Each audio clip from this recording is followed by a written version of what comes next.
ఇండస్ట్రీలో ఏంటంటే ఒక స్పెసిఫిక్ అంటే ఇప్పుడు ఒక క్యారెక్టర్ చేసి ఆ క్యారెక్టర్లో బాగా పండితే గనక, అంటే ఆ క్యారెక్టర్లో బాగా మీరు ఎలివేట్ అయితే గనక అదే తరహా పాత్రలు వస్తూ ఉంటాయి. సో ఇప్పుడు ఈ సినిమాలో బాగా ఇచ్చారని చెప్పేసి ఇంకొక ఈ సిస్టర్ క్యారెక్టర్స్, ఇంకోటి ఏడుపుగోడు క్యారెక్టర్లు అవే ఇస్తారనమాట. అది టెంప్లేటింగ్. అది ఇండస్ట్రీలో చాలా కామన్. ఎవరు రోషన్ కూడా ఫేస్ చేసే ఉంటాడు. ఇది బాగున్నాయి కదా అని చెప్పేసి అదే తరహా కొంచెం యాంగ్రీ క్యారెక్టర్స్ ఇవన్నీ ఇచ్చుంటారు. నాకు తెలిసి నా విషయం నీకు వచ్చింది. డిఫరెంట్ వచ్చాయి. Yeah. బట్ థింగ్ ఏంటంటే ఇనీషియల్ గా ఫస్ట్ లో చిన్న చిన్నవి అవి జరుగుతూ ఉంటాయి. హీరో చిన్నప్పుడు చేస్తున్నా అంటే next అదే వస్తాయి. సో ఆ టైప్ ఆఫ్ ఫియర్ ఏమైనా ఉండిందా?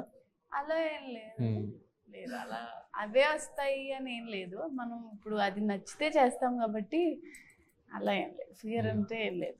నచ్చితేనే చేస్తాము అంటే థింగ్ ఏంటంటే, అంటే ఆ రిజెక్ట్ చేయడానికి రెడీగా ఉండే యాటిట్యూడ్ ఉంటే ఫైన్. అలా అని లేదు. అంటే ఇప్పుడు అదే క్యారెక్టర్స్ వచ్చినా కానీ అవి అవి చాలా ఇంపార్టెంట్ అయ్యాయి అనుకోండి, అవి చెయ్యొచ్చు కదా. సో అలా అలా అంటున్నా. రిజెక్ట్ అయ్యే యాటిట్యూడ్ నాకు లేవు. సో అలా అంటున్నా.